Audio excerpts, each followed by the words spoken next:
I've seen things you people wouldn't believe. Just what do you think you're doing, Dave? Why, you stuck-up, half-witted, scruffy-looking nerf herder. This means something.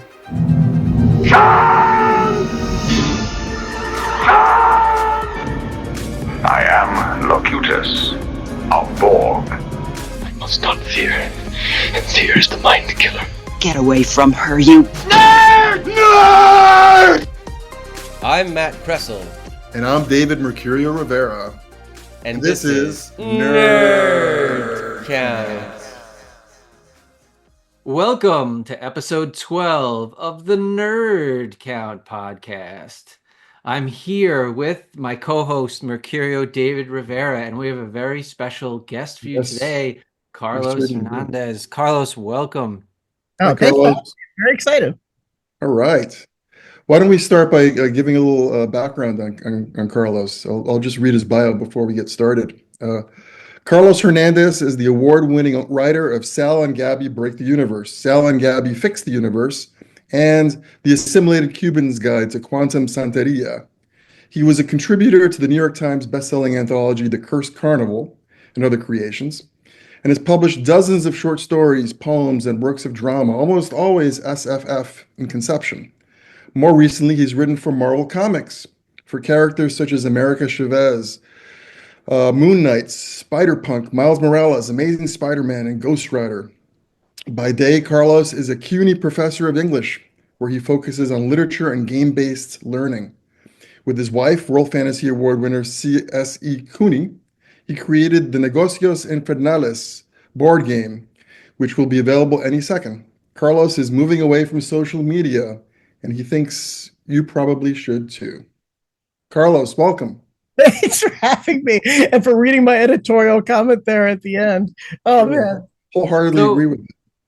So we have a little bit of a theme on this. So, I mean, we don't necessarily have to stick tightly to this theme, but so Carlos, you and I were at a dinner at recently at Boscone, and we were all sort of talking about stuff that we were working on, or in my case, not working on. And you seemed to have all this stuff that was happening, and I was like, wow, there's a lot going on politically in the world, especially the United States, and it seems to me to be, at least personally, quite difficult to focus on writing, and not just for the political situation, but just because things are kind of chaotic in my life right now. We're doing a big move, whatever. But I just thought it might be interesting to get you on the show, and we could talk a little bit about staying motivated in difficult times, in times of crises, like how to deal with the stress of life and living, and then still being a creative person. And I've always admired just kind of how creative you are. I think you and Claire together, I know you've done some games together, Negocios Infernales, and some others that David mentioned. And I'm just kind of enamored with your creativity. So I just wanted to know, like, is there something that keeps you grounded when all of the chaos is going on in your life? How do you deal with that? It's a great question. So first, let me say that I am enamored of both of you as well, and have been for a very long time. And I mean, Matt, especially, I just got to read, your arc for your new book, and it is so good. So if I say nothing else in this podcast, I just want to urge listeners to just, pre-order the hell out of this thing. It is just so much fun. Space Trucker Jess, if you need the title, though I hope it's, plastered everywhere. It's just like really, really great. And David, I've also been a huge admirer of you for years and years. And so I feel like we're of a generation and kind of grew up together in SFF. And I think, for me, watching your productivity from the outside also has always been like, oh my God, these guys are getting published in all these places that I would love to be published in. And, watching your ascents as well. So I guess the first thing I want to say is grass is always greener, right? Watching Yeah. someone else's life from the outside, it's like, oh my God, how do they do it? And it's like, but Matt, you're like, you're the creator of Moeshka, like you're a full-time, you have a full-time job and you're working your butt off and you're still like publishing novellas like crazy, and got this new novel out. Like, I guess one of the first things to do is not to compare to other writers, because I Yeah. think people have other schedules, other lives, and it looks, when you're just sort of like summing up their life by reading a quick byline of what they've done, or an end of year report, it might feel like, oh my God, I should be doing so much more. But what we don't do for ourselves is read our own bylines. We don't read, the list of everything that we've accomplished and think about, oh, well, that's pretty good. Back when I was on social media, I had the moniker of Write, Teach, Play, and I'm still on like Instagram with that and stuff, but not really using it. But that was to remind me in part that there are three big things that I do with my life. I write things down, I play around, and I teach stuff. And sometimes, one of those three is just going to take the majority of my time. And being productive partially is recognizing that all the things you do are all worthy, and they help complete you as a person who has multiple interests and vocations. That's interesting. When I had a full-time job and I was completely swamped, at work we always had a saying, which is, if you want something done, give it to the busiest person you can find, and Yep. they'll find a way to do it because they're Mhm. used to jumping from one thing to another and managing things. Right. And you And were a lawyer too. So like you were like triple busy, your 60-hour weeks were your slow weeks. that's true. That's true. And yet I found that I was fairly productive when I was working. Now that I've just retired recently, and I found that I'm less productive because I have more time. And I tell myself, well, I can always do it tomorrow, Yeah. which is not a good way of looking at things. But yeah, it is interesting that in times of stress, sometimes you can find a way to be productive. I mean, during the pandemic, I probably was not as productive as I could have been. But but yeah, sometimes stress can actually work the opposite than you might think in terms of productivity. Yeah, it also though reminds me. So Jules Verne, in nonfiction, I think it was a letter that he wrote. It might have been an essay. I'm not quite remembering, but I remember him writing that, oh, the old masters, they were the ones who had life figured out because they just focused on one magnum opus, and that was the work of their life. Nowadays, we are all so consumed with this idea of productivity and generating that we lose our souls in trying to do too much work. I think he's not right, but I think there's a way in which he's right, in that we start valuing, just in a very capitalistic kind of way, in a very kind of, year to year reporting, return on, investment on the word processor you bought kind of way, of how many words we generate, or how many ways that we can, titles that we can list, or ways that we can say that we've been productive. Whereas, like I just submitted to the Red Bull 10-minute play, so it's 10 minutes of play rating. That's, like 8 pages, not very long. But it took me, like a solid 2 months to get my submission down. 2 months of work for 8 pages is definitely not a good return on investment, especially since there's I don't think there is prize money even involved with that. They just perform your work and stuff.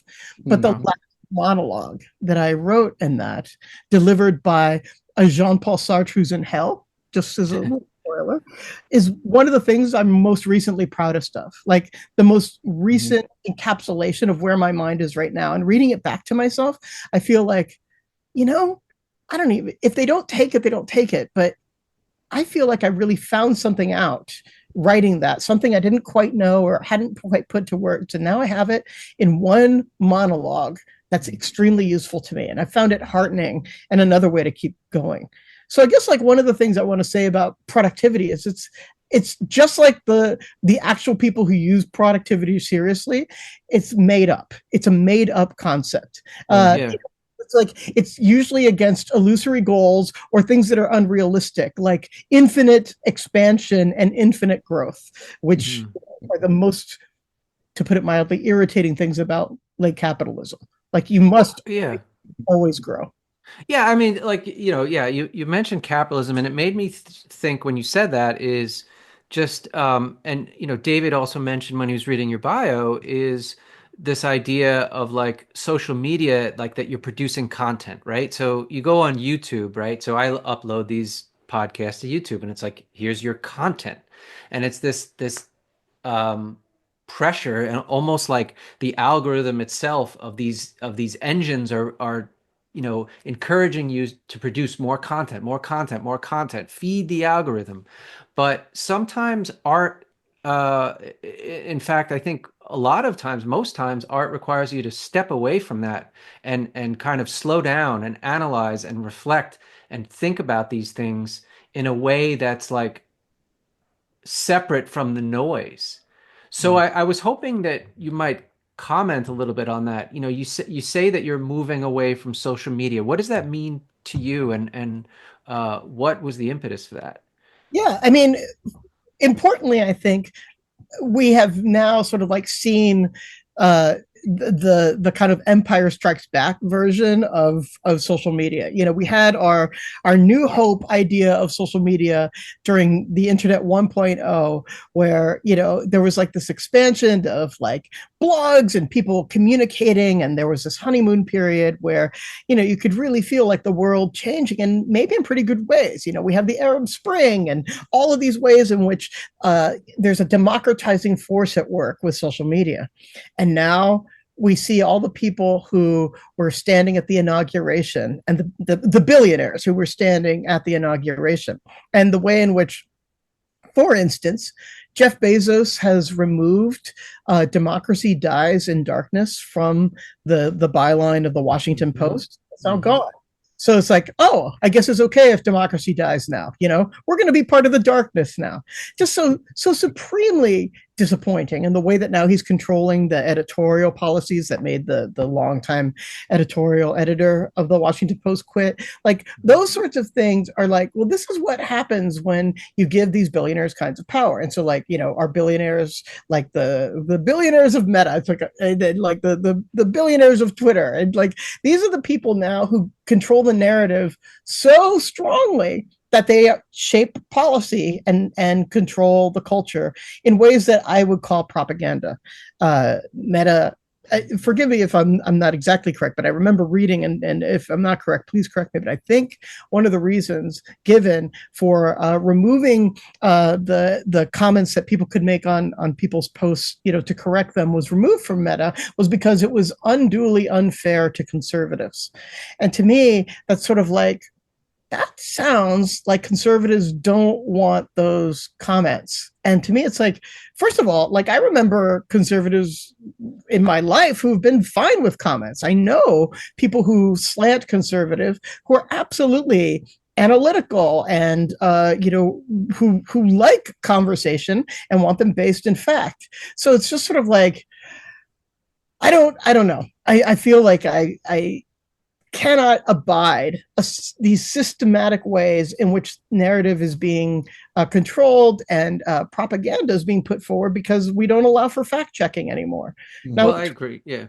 sorry, I just want to say Twitter has fact checking still, but Musk has recently, threatened to remove them as well. And so like it's that sort of thing where increasingly, and that's what we can see above board. The whole algorithmic way in which these things are controlled are things that we're not supposed to see, and we only get occasional peeks into the ways in which the narrative control. So it's just like, okay, so we're gonna all go to Blue Sky now, and I was like, well, okay, so Blue Sky seems to have policies at the moment Right? Yeah, that agree with me until they get bought out, or until they decide they're not going to have those policies for whatever reason, or they get shut down because the government finds them not in compliance with the kind of censorship that they want to execute. Like 14 times bitten, 15th time shy. Like Right. Well, yeah, I mean, I've said this before, but you drop a letter in the mail, the U.S. Postal Service is more reliable than me putting a post up on Facebook. Like that letter is probably 99.999% guaranteed to arrive at its destination, and that person will receive it and hopefully read it. Whereas Facebook, arbitrarily and opaquely, and Twitter and Blue Sky now, and all of them arbitrarily can decide who sees your post. They can say, now I go on Facebook and I'm seeing posts from people who I didn't even realize I followed. I probably followed them back when I first signed on to Facebook, and everyone was oh, someone's following me, I'll follow them back. I had no idea who they are. It was a friend's request. And then I'm like, okay, I really don't agree with this person. This is completely contrary to my beliefs. Uh, in certain ways, it's abhorrent to what I feel. And why is this in my feed? Like, who is deciding this? Not me.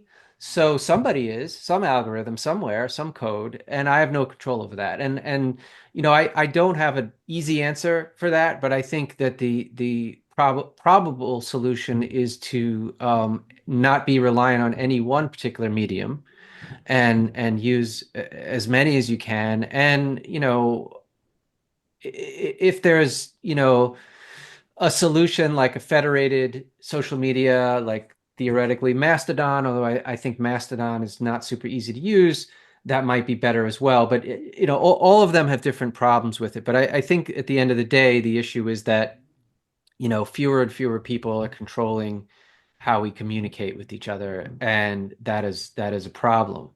Right. And the whole point of social media is that you're reaching a lot of people. I mean, I was literally contacted by Disney through Twitter. Like that's where I got my first initial contact, not the website that I had. So I loved Twitter until I learned I shouldn't have it in my life anymore, and so it became a very different sort of place. I think Blue Sky is also federated, but everybody joins the Blue Sky social one because that's how you get friends and that's how you do it. So like, yeah, you can create your own Discord too, but unless you get enough people in there to make it worthy, it just becomes another, digital gravesite.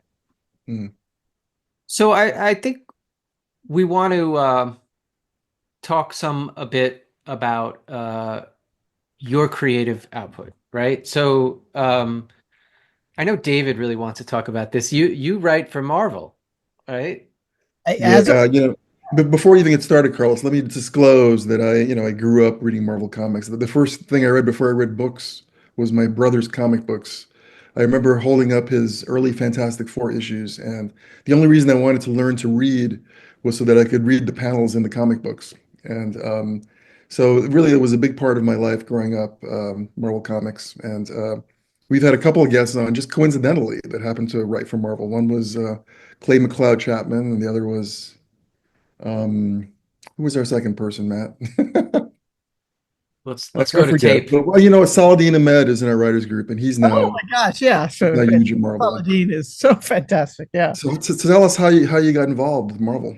Oh my gosh, I'm the luckiest son of a gun. I'm just so lucky. I wrote the Sal and Gabby books, and because of the Sal and Gabby books, the Cooper Union School asked me to do a 1-month workshop with a small cohort of this is during COVID, so it was all virtual, with their fourth graders. I think it was only fourth graders, but these were like 4 different classes, relatively small. One of them was only 6, another was like 15, but just to do a little like creative writing writer in residence with them, and we just had the best time.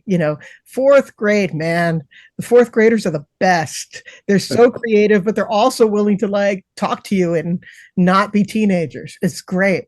Like that 3rd to 6th grade, it's just like so great from a teaching perspective anyway. And so we just had the best time learning about the structure of a story and how you make things entertaining and fun and all of this stuff. I gave them this prompt to begin with.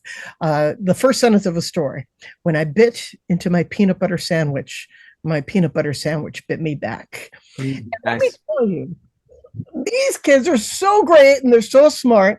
And just, if you ever want to renew your hope in the world, just walk into a creative writing situation with 4th and 5th graders. They're so fun and lively, and I now understand why people say kids are the hope of the world, because man, it's just so great. Well, so we had an end of my tour there session at the end where they all read their stories to their parents, and it was just like a big party.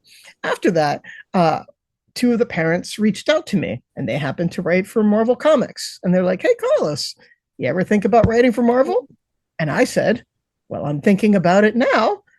What do you know?" And so like it took like a year for things to happen, because like they were like, "Oh, so like you're not really interested in like grimdark and stuff like that. I'm not sure we have anything for you right now, but we'll keep you in mind for the pool." And then somebody dropped out of one of the Comunidades anthologies that came out. It's like, "Hey, Carlos, what do you know about America Chavez?" And I said nothing because I didn't know the character at all.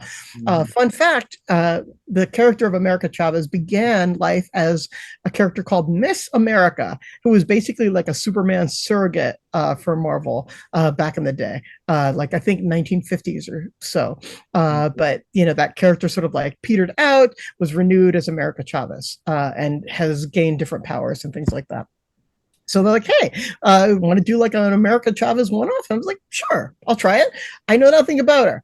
And so like, here's where I learned my big lesson about writing Marvel comics, with very few exceptions. Maybe David, you would be one of these few exceptions, but with very few exceptions, no one knows enough about Marvel to write about Marvel. The universe is so big. Right. They just have specialist editors who just know everything about like certain characters. I've had the privilege of working with the person who has the best job title in all of creation, the vice president in charge of Spider-Man. Like, there can't be a better job title than that. But there are like character specialists who like keep the many universes of Marvel intact. And also, you can't, even if you know everything, you still can't know everything because you don't like work every day at Marvel if you're a writer, because things are happening that are in the future that you haven't been able to read yet. So like, so let's say that I wanted to write a story, pick a character like, Claw, a villain who uses sonic powers, and I haven't seen him around in many years. Is there a specialist I can go to that can say, here's our specialist on that Vice villain, President of Claw?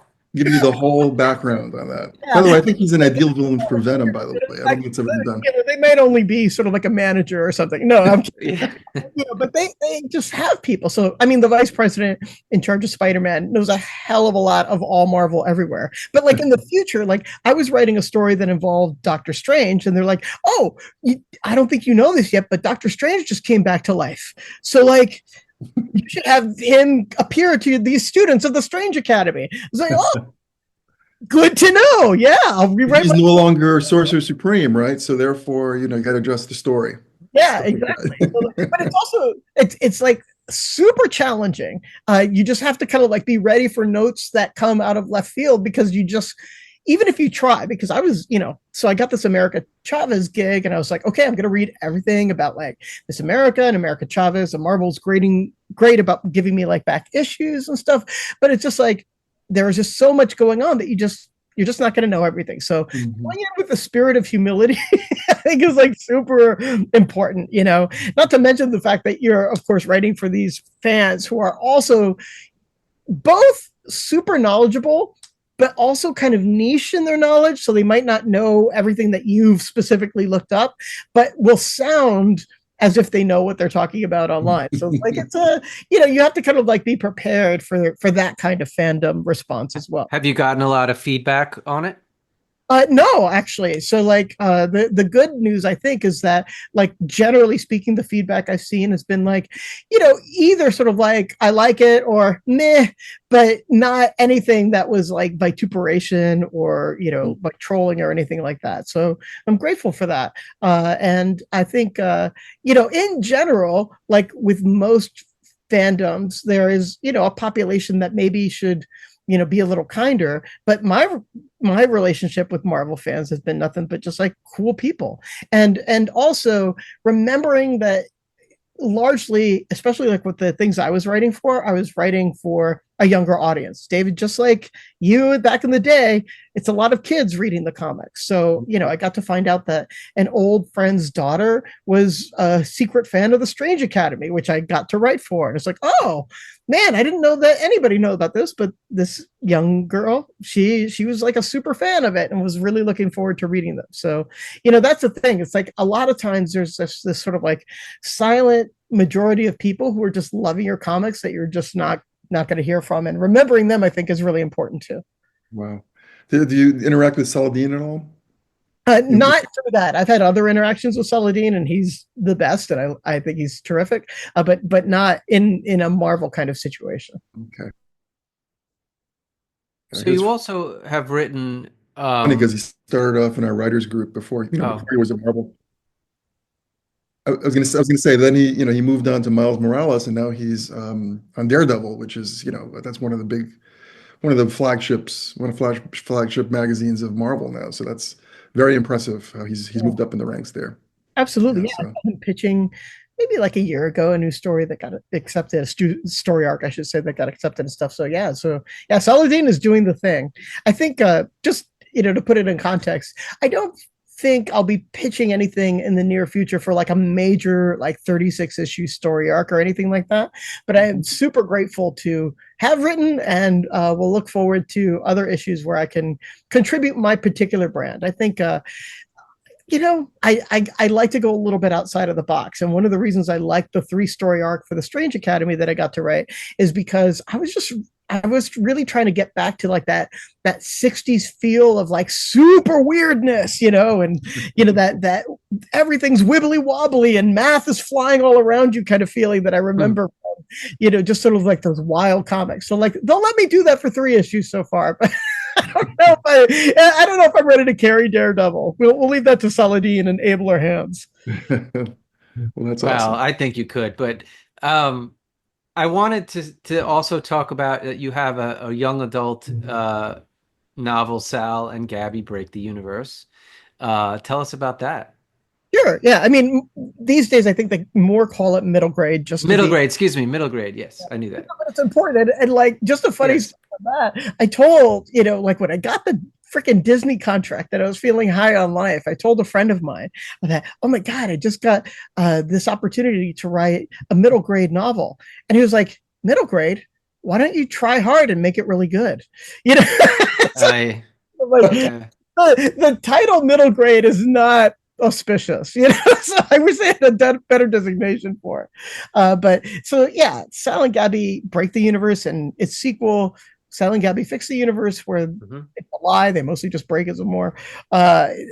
Just to me, it's like it was my chance to do the thing, to really break into commercial publishing. It worked out really well, and it's just made the rest of my writing life possible. So what's the conceit of the story? Say again? What's the gist of the story in a couple sentences? Yeah, so Salvidon loses his mom, and he doesn't want to live in a universe where that's true. So through force of will, he finds a way to peek into other universes where his mom is still alive. Unfortunately, there is this unknown particle, is unknown to physics anyway, called the Calamitron, that leaks through when you poke holes in the universe. And slowly by slowly, those Calamitrons start leaking in, and chaos ensues. So basically, Sal is on a journey to get a mom, and he never gets his mom exactly. But what he finds out is sort of like what it means to live in this current world that we have. And helping him doing that is Gabrielle, who is a smarty pants and somebody who brooks no lies, and who is the only person who seems to be able to really hear Sal and possibly even learn herself how to enact the power that Sal discovered just through his suffering. And the first book won the 2020 Pura Belpré Award. Is that correct? Yeah, that's right. From the American Library Association. The Pura Belpré is for excellence in Latinx publication. And yeah, it was a huge honor and a huge surprise. Not something again, I'm new to everything, right? So like I never thought about writing middle grade before this chance came to me, and the way the chance came to me was because Rick Riordan happened to read The Assimilated Cuban's Guide to Quantum Santeria, liked it, posted a 5-star review on Goodreads. I was really chuffed about that, and then gave it to his editor at Disney, Stephanie Lurie, and she contacted me. I was like, "Hey, Carlos, you ever think about writing middle grade?" And I was like, well, "I'm thinking about it now. Tell me more." So like it just like falls into my lap. Never really thought about it, so I had to do a big review of current middle grade and discovered that we're kind of in a middle grade renaissance that's only expanded since then.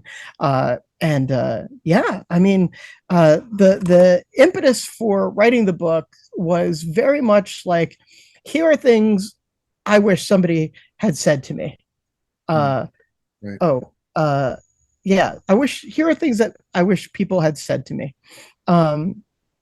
Here are things that I wish people had told me when I was a kid, and things that I felt, and things that I would have liked to have known. And I mean, it just turned into something where I got to encapsulate like a big part of a lot of stuff I'd been wanting to say for a long time in my writing. Wow. And obviously you won the award.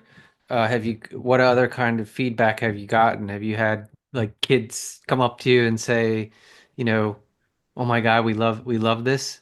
I have. And just the better than any award is just the fan letters that I've gotten. I've had kids come up to me at cons and just gush at me.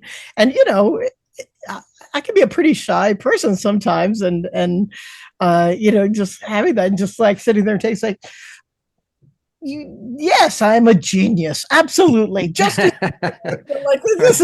it's a lot because kids will not hold back. And also kids are great at loving something and also telling you all the ways that you're wrong at the same time, which I also extremely refreshing. Adults too, but yes. But kids extra. No, I know. Okay. Like on a podcast, I got sort of like these two really super smart readers, two boys, had a podcast all about the Rick Riordan books, and also mostly Rick Riordan himself. And they sort of like, they thought they had found a plot point where I had flubbed something, and like they hadn't prepared me or anything for it. They just sort of like called me out on it, and I had like an answer ready, but it was just like, dang, son. Give a friend a warning if you're gonna like smack him upside the head, You could just say, "I'll fix that in the sequel." Yeah. It was the sequel, so Well, the third part of the trilogy. So, in 2021, Eva Longoria, they were producing a TV adaptation. Is that still in progress? Yeah, unfortunately, as far as I know, it's not in progress. Okay. I'm never told it wasn't in progress, but it's kind of thing where, they had, optioned it, and they had definitely had worked up at least a script. I got to talk to a script writer, their Hollywood script writer, who was talking about how they were going to adapt it. But as far as I know, that is as far as it has gone. It hasn't been greenlit or anything like that. So, maybe someday, but still very cool that they were looking at it, right? It is cool. What is it like to have somebody like write a script based on your book? I mean, how does that feel like? And yeah, I mean, it's the sort of thing where you're like, I'm a writer. Why aren't I writing the script?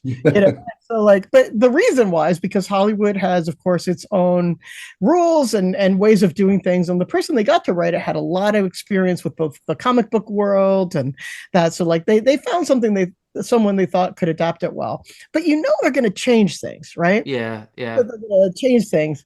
And like, listening to this very able scriptwriter following what the producers had told them and the conversations that must have happened behind closed doors, you were hearing things just sort of like, I think that is 100% against the theme of what I was writing. Like one of the, I don't know, like if this is going to blow my chances with Eva Longoria, producing my thing. I don't think so. But, like for one thing, the pitch was that, in the pilot episode, Sal was going to suddenly discover that he had his powers, sort of like the "I'm a wizard, you're a wizard, Harry" kind of moment where in the episode there's this kind of revelation. I get why you would want to do it, why you would want to cinematize that moment. But I had specifically begun the book with Sal already having had that accident and already sort of like having a lot more mastery.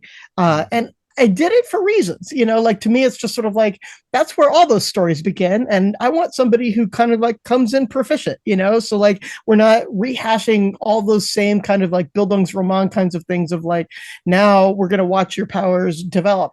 Like, I wanted him to kind of like already know how to use his power, already know that it could cause disasters and not be able to stop because he needs mom. Like, that's where the story crux was. Now, it might have worked. I never saw a fully drafted pilot nor anything else. It might have worked in this reconceptualization, but it did feel like a reconceptualization rather than sort of like taking the spirit of what I was writing and trying to put it on screen.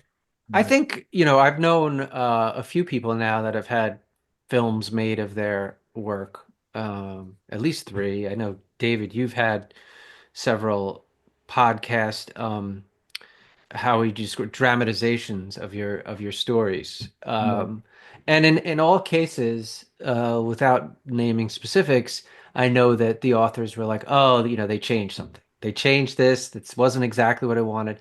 And I think we had Clay McLeod Chapman on, and he said, all creativity is collaboration. We're all collaborating with each other. Maybe in certain cases where they're making a film or a dramatization of something, maybe you're not collaborating enough with it. But I feel like it's like once you give it away to another medium and it's out of your hands, right? It's out of your hands. I know that's true. Paul Tremblay's books, right? Didn't Well, they? I wasn't going to say, I wasn't going to name names, but Well, no, I mean those were. I mean, he's successful. pretty open about the fact that he didn't like Anybody who read the book and saw the movie would know. The change in the ending of Knock at the Cabin. It changes the whole story. Yeah. And a couple other people who I won't mention. But yeah, I mean, I think that's why I'm drawn particularly to fiction and prose is because you have that control. And one of the things you said, Carlos, was like you wanted to avoid all the stuff that's been done before, that sort of Bildungsroman, that kid learns his new magic powers and struggles with it before he gets mastery, and we've seen that a lot. And you wanted to skip all that and get to the part where he's using the power. I love that, and I think that people who read a lot of science fiction and fantasy would love it too because they've probably seen it all before. It's like when you watch that vampire movie and they're like, what is this strange creature that has fangs and sucks blood? It's like, don't you know what a vampire is? And like some of these, TV and films and whatnot, books, etc. They've taken like, the characters are very self-referencing. They're like, oh, this must be a vampire. This must be a zombie. Don't you know how these rules work? And they're kind of riffing off that. And that's fun. But, I could see that if they're going for maybe a younger audience who may not have encountered this before, they might have wanted to like go back to the sort of beginning of it. But yeah, it's an interesting philosophical question, right? Do you skip ahead? I wish we did that more because I feel like a lot of times, especially I think in not so much in fiction and prose these days, but in TV and movies, they go for the tried and true rather than the taking risks with something, and following like a non-traditional plot arc. And David and I were talking about this offline. Honora, have you seen Honora? I haven't. No. It's a film that completely defies expectations on where you think it's going to go, and uses your expectation of what you've seen in other films to build suspense. So you're expecting something to happen because in every other film you've seen, this is what happens. And it goes in places I think that were very unexpected and very surprising, and because of that, made the film so good. I mean, people have strong feelings either way. Some people really didn't like the movie, but I enjoyed it quite a bit. But it just won the Academy or several Academy Awards, right? Yeah, Yeah, yeah, yeah, yeah. yeah. You know, Yeah. when you said Nora, Matt, it Yeah. reminded me of who the third person was who I was thinking of who got into comic books, and that's Nora Jemisin from our from our writers Oh, group. she wasn't on our podcast though. No, but Oh, okay. she's written, Green Lantern for DC Comics. Mm-hmm. And I don't know about has Elia Dawn Johnson written any? Did she write a Robin comic book, or I'm not sure if that actually went through or not. I'm not sure. Genevieve Valentine, Oh, Genevieve, of course. Catwoman, right? That's right. That's right. So yeah, we know a bunch of people. Um, Carlos, you mentioned your collection, the Assimilated Cubans Guide to Quantum Santeria. Can you tell us about that? Sure. I just found on like Instagram. I don't really go to, but I happened to open it today, and there's a writing group or a reading group, I should say, that's going to read it. It's pretty old at this point. It came out in 2016, so the fact that people are still picking up and reading it makes me very happy. But yeah, that collection was meant to be sort of like this is, before I'd ever gotten novels or anything published. This was meant to be sort of like my magnum opus in case, I wasn't going to be around for much longer or whatever. Like, here's what Carlos thinks about the world, and so this idea of assimilation and the ways in which we compromise with society and the ways in which we defy society, that was like a central question to a lot of my life, and especially the way that revolves around technology. Not every story in there is like straight science fiction or fantasy. Some magical realism, and I have some definite science fiction, but I also have like a detective story in there and stuff. So it's definitely like full of different genre expectations, but at the center of all of them is this question of like, how much should we give to society and how much should we claim for ourselves, and when is society evil in that it tries to take too much from people, and especially like in the context of people who are less empowered than other members of society to be able to design their own destinies. Mm. Wow. So like, I have a I have a story, about a kid who's on a space station who kind of like, it doesn't have any power at all, but like he's on a space station with his researcher dad, who basically has told him that, his mom had to stay off planet, or I'm sorry, off the space station and on planet for a while with like her brother to take care of and stuff. But he's definitely not getting the truth. And, when he finds out, I won't spoil it completely, but when he finds out, sort of like what's going on with his dad and stuff, it's just sort of like, this is the whole, lie that I've been living. And now what do I do? And so he takes one of the very few actions he has against one of the very few things he has power over, because that's what people do, like you can't attack the powers that are actually doing the bad things to you. So oftentimes you strike out locally to the things that you do have power to, even if it's unjust or even if it's not exactly the fair way to do things. Sort of like that book White Tiger, if you've ever read it, that premise. That's that. I haven't read the book, but absolutely 100%. You see that all the time, that people who are angry at something they have no power to control will absolutely lash out at people they do have power over, even if they don't deserve it. It's a very common thing that I see throughout society. Yeah. And it's where other abuses can happen, and it might even be like a formula for the cycle of abuse that we talk about. Yeah. It might be one of the ways in which we systemically make things bad. Yeah. Carlos, I'm going to ask you a kind of a general question that I've often thought about myself, and that's how does your Latin culture, how does that impact your writing? And I imagine it, like with me, it informs it in every which way you can imagine. But I know in this particular anthology, your focus, right, is on the interaction of Latin culture, U.S. culture, and how that plays out in this specfic setting, which I often do. I find that whenever I write a story, I tend to make my characters, Latin characters, and my own background helps inform a lot of those stories. So tell me a little bit about that aspect of it. Sure. First of all, I want to thank you all for saying Santeria correctly.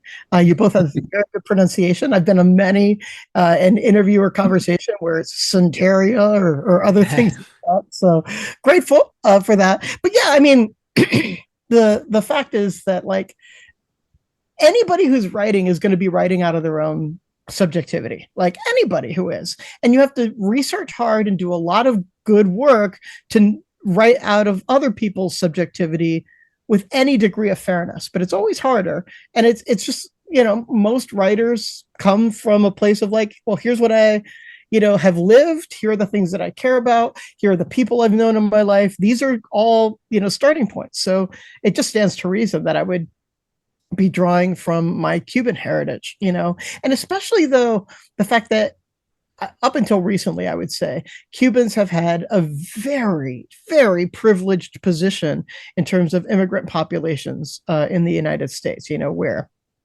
we were welcomed. We were thought that we were fighting communists. So, that gave us a privileged position.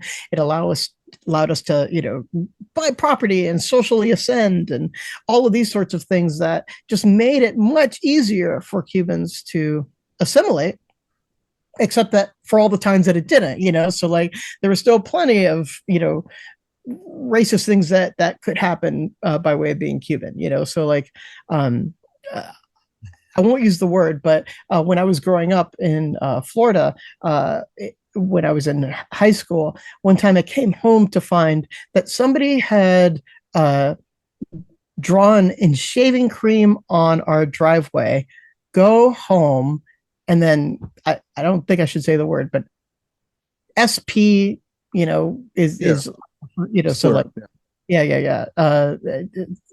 That slur. And, the insidious thing about writing something on a driveway in shaving cream, or at least the kind of driveway we had, is that it basically eats away at the sort of like layers of grime.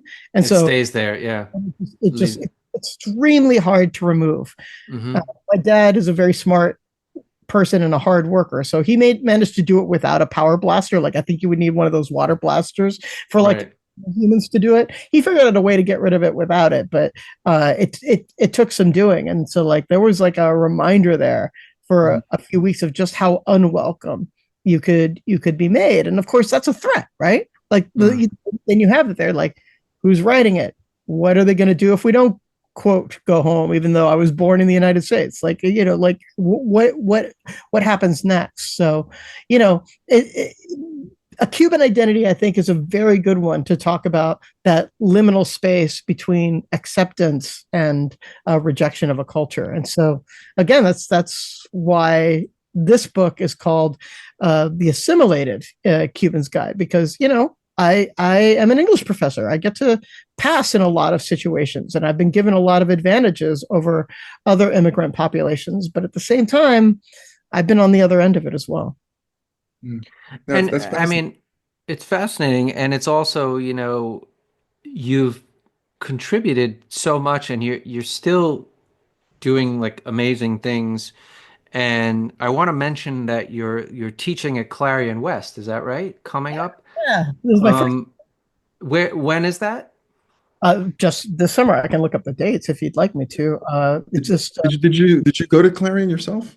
I didn't. I kind of didn't know about it until I had kind of gotten past the point where I would be like a good person to go. I wish I had. I think it would have. I always wish I had too. It's just it was hard to take that much time off from work to be able to spend the time there. But I always wanted to. Right. No. So as soon as I knew about it, I was just like, oh man, I wish I'd known about this. The people that come out of Clarion that are Clarion classmates, it's like they went to boot camp together.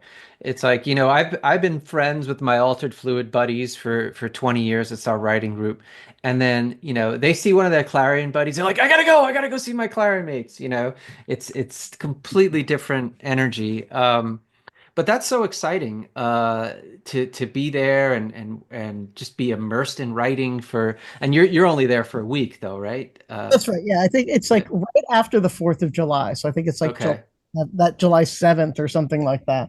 But this is like one of the best things in life. Like I love teaching. And especially in this environment where you're with people who are dead serious about doing the Mhm. same kind of work that you have devoted your life to. Like that to me is just like the it's not like teaching is even kind of a misnomer. Mm. Basically what you're creating is a colloquy, this place where everybody is going to talk and contribute, and knowledge is just going to swirl above you like a cloud of precious gas that you're going to sniff, and it's going to give you bigger brains by the end of it. Like it's going to be great. What week are I you love doing? that. Do you know? I think it's that July like 7 No, I to mean, is it like week 1, week I think 5? I think it's week 3. Yeah. Okay. I've heard week 4 is like, was it week 4 or 5 where everyone starts to kind of, burn out. So Oh, you'll and nobody's burning out on my shift. no, damn it. Matt, don't curse me.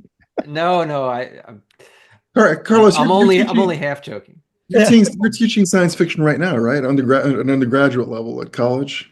I mean, I have in the past. I haven't taught like several semesters now. I haven't done science fiction just because of the way my schedule works. But I have definitely taught it in the past. And, like one of the best things about teaching science fiction literature is just to remind yourself of the huge breadth of everything that's happened. And to me, the first time that I taught it many, many, many years ago, it was absolutely like the place where I felt like a grad student, just like reading, and just like being like, oh, filling in all these gaps. Like I had read almost no new wave science fiction prior to teaching it. And then I was like, oh, this is like a whole trippy avenue that I need to just like know more about. And I think it was hugely influential then to like the generation that came out in the 70s and 80s, and like all of these things, James Tripty, and just like all of these people that I hadn't read before. I also think that teaching science fiction and sort of like seeing students interact with it is so valuable, because to me it's like science fiction has become the philosophy of the 21st century. It is so influential now, where people are so forward thinking that I think it's actually maybe even getting to a point where it's become a little dangerous. Here's what I mean. Like, I think there are a lot of things about generative AI that we need to just put a pause on and really think if we want these things in our society. I think we need to ask questions about its environmental impact. I think we need to ask to resolve questions about copyright. I think there's a lot that we need to think about, except that that's not how Silicon Valley works. Silicon Valley works on sale, hype, hype, hype.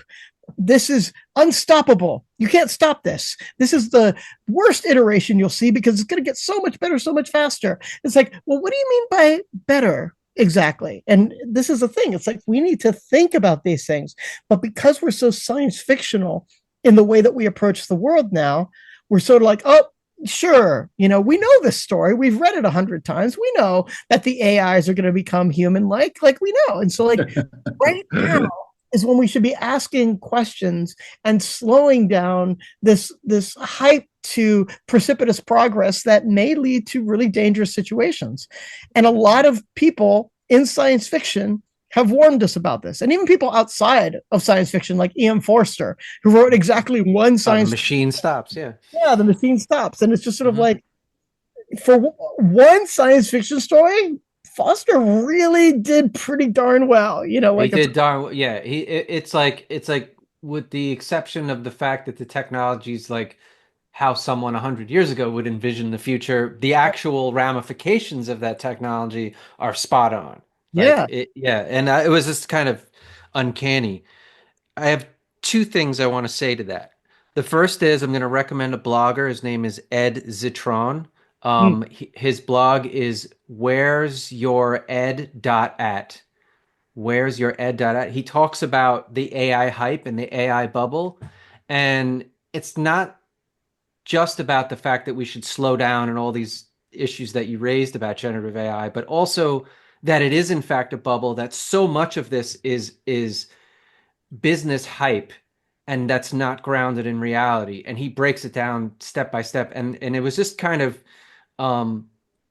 eye-opening, number one, and just sort of made me breathe a little sigh of maybe not relief, but just brought my anxiety level about it from a 10 down to a 9, because a lot of it's like way overblown. And in fact, like Microsoft, his latest blog was basically like Microsoft used to be like building crazy amounts of infrastructure to, like, hyper scaling data centers, and suddenly they're not doing that anymore. They're actually scaling down. They're not going to build as much. And he reads this as basically Microsoft is reading the tea leaves and seeing that this AI is going to bust soon, and they're scaling back because they're not seeing the long-term returns that everyone is hyping, that Silicon Valley's hyping. So it's kind of like throwing cold water on it a little bit. So that might be something of interest to you. Mm. The other thing I wanna ask is, you teach science fiction. Do you think that cautionary tales actually work? Do you think that, like, when someone reads a story, like, on the beach, or the machine stops. Do you think when someone reads these things, do you think they're like, oh, okay, we better not do this now? Or are the right people reading these stories? Because I feel like, how is it that after we've had like several decades of dystopian science fiction, that we're still like driving, at 100 miles an hour over the cliff? Like, why are we still doing this if we've had all these warnings? That's what I'm not understanding. So maybe as a teacher of this stuff, you can help me understand. I, I have opinions. Oh, yeah. And I have contradictory opinions, like all good teachers have. So Okay. let me Good. side A and side B. Side A is, thesis, and then antithesis later. Thesis is, hell no, it doesn't work.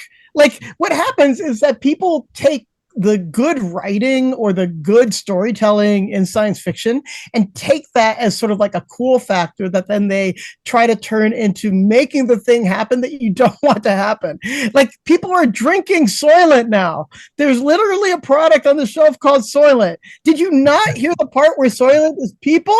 Is that a good marketing idea? But no, somebody's like, yeah, we'll call this Soylent, and people will buy it. It's like, so when you hype something up, I guess it's like the idea of like any marketing is good marketing, or any news is good, like bad news, good news, or whatever. It's just like Soylent is now famous in people's heads because of Soylent Green is people. Therefore, just having that word there will make it profitable. And I think you can still find it. I haven't seen it in a while, but I haven't really looked for it. But like, as a nutrition supplement, I remember back in the day when it was on Kickstarter and stuff. So like or thesis, hell no, it doesn't work. Antithesis, art plays the long game. Basically, art is about basically conversations that span centuries and eons. And I think we are better for having read Greek philosophers, and we're better for having read Chinese philosophers, and we're better for the stories that we tell than we would be otherwise. So I think because human life is relatively short in comparison to human history, it can always feel like, why are we not instantly swerving all of history to adjust to this new knowledge? And I just don't think generations react that quickly. But I think eventually what happens is that there's a quorum of evidence and a quorum of stories that emerge that guide us to a way that makes slavery something that we can almost universally consider anathema. Not that there isn't human trafficking today, not that there isn't, problems with slavery today, not that there are different definitions of slavery, like wage slavery, that we should be applying right now. But this idea of humans owning humans is now, I think, mostly universal in most of the world, something that we can say is bad. And it's in the Bible. It is something that people consider sort of like, what there are moral ways to conduct yourself with your slaves, and you are given certain permissions. That, it's like we can move to better places. I think we're in a dangerous spot, and maybe we always have been, where we have a world that has things happening instantly, but then we have to react to that world. And it might be that even if we have a few visionaries among us who can read the tea leaves, as you had said. Yeah, it just takes society longer to change. And what I mean by that is it takes generational shifts because generations don't often change very much. Even that isn't exactly true. Sometimes there can be a landmark event that changes a generation, but it takes time and it takes a quorum of evidence. So I think, somebody who's a student of literature, what I will say is that, human atrocities haven't disappeared, even though we've been writing about human atrocities. But maybe the fact that, there are parts of the world now where women have better stations than they used to, that maybe we've moved away from certain kinds of monarchies now. Maybe, even though it's not universally spread or that it's true in all cases, that there is something to be said about the moral arc of the universe bending towards justice. And I think literature contributes heavily to that. Well, speaking of generations, you're doing, by the way, that's beautifully said. I just want to say. Speaking of generations, you're doing a workshop for kids at the Center for Fiction in New Yeah. York City. Yeah, tell us about that. If you want to renew the hope of the world, Yeah. teach how to write, or not even teach them how to write, basically just like encourage them to write. So like the Center for Fiction, this is like one of the latest gigs that I signed up for, though. But like, yeah, I'll be here in New York City, and I think the event is happening. It's either last week of May or early June. We're still solidifying the day, but it's going to be, it's just like one of these things where you just bring in kids from New York and you just spend some time with them. I have a presentation that I give that is called "The World Is Already Magic," in which I talk about things that were considered impossible a few hundred years ago are now things that we do regularly, thanks to our technology and the ways that things have evolved. I have this sort of like idea of like, your cell phone is 100% a magic item. Yeah. It contains more knowledge than libraries used to contain. Sure, we use it for cat pics, but that knowledge is in there. If you had your cell phone in King Arthur's court and you had bars, big stipulation, Yeah. you would be the new Merlin. Like that would be you. You would be the one who could presage the future and the past. Like that. You would be Merlin. So like. Right. Reminding them that we live in a magical time and that everything around them is absolutely stunning in its power and its beauty, because we have this world where so much is possible now, and that is only going to grow, in terms of like how much individual power you're going to have, in terms of like the knowledge that you're going to be able to gather, but also just like the things that you're going to be able to do, like the fact that commercially, much of the middle class finds it relatively easy in the United States to fly across a country, to travel thousands of miles in a matter of hours, is a huge shrinking of the world that, again, inconceivable 170 years ago when the horse was the fastest way to travel, and then we get railroads and they shrink the world and planes do it even more. So my love of teaching kids is to just sort of like remind them of all the magic that's around us, and then to say, all right, now that you have all this magic, here's something you can do with it. I mean, that sort of takes me back thematically to what we spoke of at the beginning, because I think when you're on social media and you're doom scrolling, right? So you're scrolling and then constant bad news. It's all very present. It's all very much in the now, and it's like we're not zooming back and looking at the broader, as you say, arc of history and seeing, you know, the the progression of things. Obviously we're in a particularly tumultuous time uh, for a lot of reasons that we won't get into, but it's like, yeah, I mean, I feel like just talking to you makes me personally feel better, because I feel like you have this optimistic energy, it seems. I mean, maybe I'm misreading it, but that's what I feel. Um, and you're working with children, and it seems like they have a lot of enthusiasm and optimism. So, that makes me hopeful. And just pulling back and looking at some of the bigger pictures of things, um, makes me feel at least a little better. I don't know if that makes any sense, but Well, I mean, to me, it's like I think I do put off a lot of optimistic energy, but there's plenty of pessimism here too. And there's plenty to worry about. And the thing I remember is like, there were poets in the concentration camps who would write poems and hide them in their coats, and who would memorize them so that they'd be able to recite them later. There were all sorts of ways in which art became the sustaining force in the absolute worst kinds of circumstances. There have been symphonies and sonatas written in the concentration camps. And to me, it's just sort of like that is one of the things that maybe in the United States we just haven't had to deal with before, because we have had so much privilege not to have neighbors who were threatening war with us, and not to have a lot of security issues on a day-to-day basis, that it has allowed us a certain level of comfort to maybe forget a little bit of the sustaining force that art can bring. That said, I don't know that I actually believe that at its core, because so many people have found comfort in even new ways that art is manifesting in the world, like fan art. Man, I love fan art, and people who are just finding ways to create just for the sake of its creation.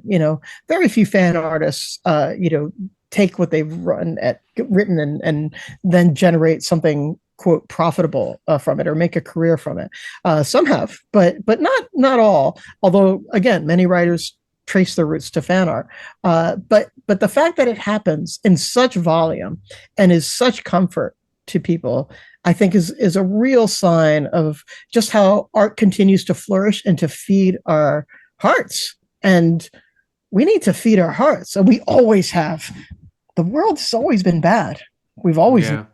Yeah, that's a great point, Carlos. And speaking of optimism, I mean, I do agree with Matt that you always seem to give off an optimistic air to you, and so does your wife, Claire. And I know that the both of you together have collaborated on a role playing game. And I wonder if you could just talk about what it's like collaborating with your wife creatively. And I know you're going on the road to promote this. Maybe you can talk a little bit about that. Yeah. So I wanted to design a role playing game Claire would love, because Claire seems like the perfect person to love role playing games. And she didn't. She didn't like them at all. And I think she didn't like them for many of the reasons that oftentimes women don't like, those kinds of situations where, she didn't feel invited to the table, that she felt like she was being sort of like pre-excluded. But also, if you don't play D&D, D&D is hundreds of pages of rules that you're applying to one die roll. You have to know a lot to be able to manage D&D. And so it's like, hey, honey, I love this game called D&D. Here are 3 books I want you to read, and then you're gonna make up a character, and you're gonna be rolling dice in order to initiate 6 or 7 hours of combat. Sound fun? It's just sort of like, I mean, I'm being reductive here, but it's like from the outside, D&D can be extremely daunting. So I was like, okay, how can we capture what's great about role-playing games, aka the mayhem, because the mayhem is why we play these role-playing games. Some people say it's like, to feel powerful, whatever, but no, it's like the ludicrous situations your party finds itself into, and the even more ludicrous solutions you come up with. I'm convinced there's a hill I will die on. It's the mayhem that brings the love when it comes to role-play. So how do we get to the mayhem fast? And how do we invite people to feel like they can play these games? So Negocios Infernales doesn't use dice. Instead, it uses a spooky deck of 70 cards to basically determine success or failure extremely quickly. It's as easy as Candyland. Basically, you're matching a color.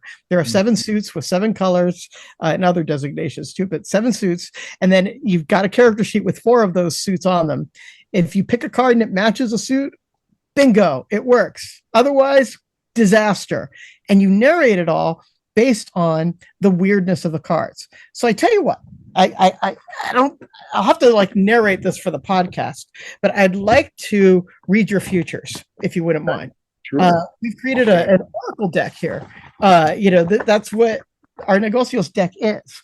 So what I'd like you to do is sort of like answer a question that you would like the universe to, or ask a question that you'd like the universe to answer for you, and then pick a number from 1 to 70.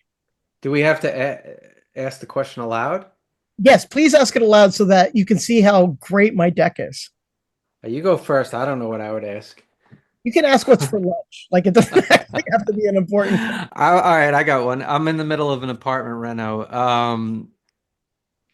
How soon will this reno end? How soon will this? Yeah, is that a good one? I don't know. How will it turn out? Maybe. Yeah, how will it turn out? How about that one? How will it turn out? Yeah. And so, give me a number between 1 and 70. 25. 25. I've got the deck right here. Everybody who's listening, and I'm going to count off 25 cards. 1, 2, 3, 4, 5. Here's 6, 7, 8, 9, 10. I don't know if I want to know the answer to this. It's It's going to be the death card. 24. Exploding bomb is what. Yeah. All right. So the card that you received, and you'll be able to see it, but I'll describe it, is this one. It has. I can't see it. Oh, yeah, because of my background. I think you can see it now, though. Oh, wait. Okay. So It's hard to see. Even dragons are murdered for their gold. It depicts a dragon dead that has been stabbed through the eye with a spear, and a hero going through its massive treasure hoard with a wheelbarrow piled up. Its border is the sangre border. This is the blood of life. So everything's associated with something that makes up a human. There's like the meat of life, the air of life, the spark of life. This is the blood of life. And so you were asking how long it's going to take. And Or how it's going to go, but yes. Or how it's going to go. It does sound like it's going to cost you. Oh, yeah, it's costing. Yeah. There's a lot of blood. Yeah, There's blood in these walls. blood for this reno, and like there may be like a horde at the end of it, meaning sort of like a happy, profitable ending, but yeah, we're gonna be paying a little blood for this one. Sorry, Matt. That's awesome. I didn't want to ask that question. I should have asked something simple like what's dinner going to be like? Yeah. Oh, If man. you'd asked that, you'd be having dragon. So see, that would have been a much better. True. I mean, I've never had dragon before. Does it taste like chicken? But the point is, like, it's so this card is just like even dragons are murdered for their gold. You draw this in the middle of whatever you're attempting. So if you're attempting a heist or trying to get past a guard or something, and you're like, well, does it succeed? It's like, oh, well, maybe it does if I give this guy a bribe, alluding to the gold or something. Or you might focus on the suit. The suit often has to do with like blood connections and things like that. Maybe you suddenly discover that you're related to this person, and this person then gives you a buy because you're a second cousin twice removed or something. You just get to narrate the success, and every time you play is wildly different because the interpretations can range wildly, but you still feel grounded. You still feel like, oh, here's a thing that I can build off of, even if it's a little spooky or weird or whatever. And it's very few times when people can't find a connection to a card, but the opposite almost always happens, which in game design is called apophenia. You're probably familiar with it, but just sort of human tendency to find connections even where none might exist. Right. But we play to apophenia here, and people are just oftentimes flummoxed with the truthfulness of the deck. And in fact, in the rules, we say, trust the deck knows. So yeah, and really, I mean, like, I think that was a pretty good answer. Like, the deck didn't try to like sugarcoat it for you. Like, it was telling you what to expect there, Matt. Yeah, I think I kind of knew there would be blood and slain dragons. So we're almost out of time, but I wanted to mention that you have a story coming out in an anthology. Yeah, just got announced, I think, publicly today. So if people go to File 770 on March 7th, I'm sorry, they'll see the anthology that I and many other people are in. It's from the Horror Writers Association, and it's called Scaring and Daring. And I'm really excited about it. It's basically, the premise is basically like horror, spooky stories for like the middle grade young adult reader, but each story is basically a new take on a classic text. So, like, for instance, Maurice Broaddus writes a story called The Lost Musketeer. So we're going to have another musketeer other than the four that we are normally familiar with. That's very exciting to me. My story is called The Boy of La Mancha Rides a Ghost Horse. And so my story is based around the fact of a sort of like young Don Quixote before he gets the Dawn title, how he sort of like finds his famous horse. So you fans out there of Don Quixote already know all about the nag Rocinante, who's like more skin and bone than actual horse. But in my story, Rocinante is actually undead. So like it's actually nice. Oh, cool. Horse. And it's the story of how Don Quixote, as a young man in his innocence, can even befriend dead horses. So I love it. Yeah. Correct me if I'm wrong. Does the Rocinante mean like a retired racehorse? Oh, I think it means like really like a hack. Like just really, it just means just sort of like that. I hadn't heard that it's a retired racehorse, or maybe there's some later connection to that. When I've been looking up its etymology, it's really just like this broken nag, kind of wasted away horse. Okay, I think so. That sounds great. Yeah. That sounds great. So we can look forward to that. And anything else you have coming out down the pipe that we should be looking for? I've got irons in the fire for sure. One of the I'm working on right now is a Twine game that I'm very excited about. It's based on the fact that some companies have resorted to weird personality tests in order to hire people, like even for like fast jobs and things like that.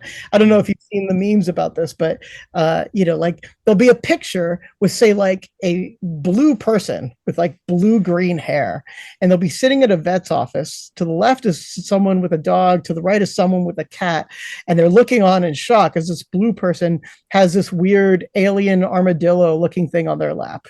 And then the question that is asked of this is like, is this you? And then you can answer, me? Not me. And that and like 70 questions like that will determine your feasibility to work at a fast food store, apparently. Ludicrous. Bananas. So I'm creating a satire of that. It's called the Burger Lord personality test right now, and that sounds amazing. Creating my own bonkers personality test. So I'm looking forward to finishing that up. I'm going to have my own weekend Ludum Dare where I can do that. And I'm gonna work on that. And I've got some submissions out that I hope to hear some good things about. And I'm working on a new middle grade novel that I've set myself a summer deadline and really hope to hit it. That's awesome, Carlos. It's been great having you on. And I will say, you talked about judging ourselves based on our own work rather than comparing ourselves to other writers. But I will say that I read a short story of yours way back when in Inner Zone. I think it was called X-Visibility. Oh, X-Visible, yeah. X-Visible. And I remember reading it and thinking, man, he's really good. And so I was never surprised years later when I saw your name cropping up over and over again and seeing the success that you've had. So thanks for being on. It's been great chatting with you. Oh my gosh, thanks for having me. So glad to be here. This was great. And we do our famous sign off. We say we count down from 3 to 1, and then we say farewell, nerds. So if you will join us in the signing off, 3, 2, 1. Farewell, nerds. One day we will perfect it. It's not today. It's hard on Zoom because the timing isn't perfect. That's what makes it fun, right? Yeah. We'll fix it in post, as they say. Exactly. All right, Carlos. Thank you so much, and we'll see you in the next podcast. All right. You have been listening to the Nerd Count podcast. That's our show. But if you want more shows, check us out at nerdcountpodcast.com or your favorite podcasting site. See you next time. Get those nerds!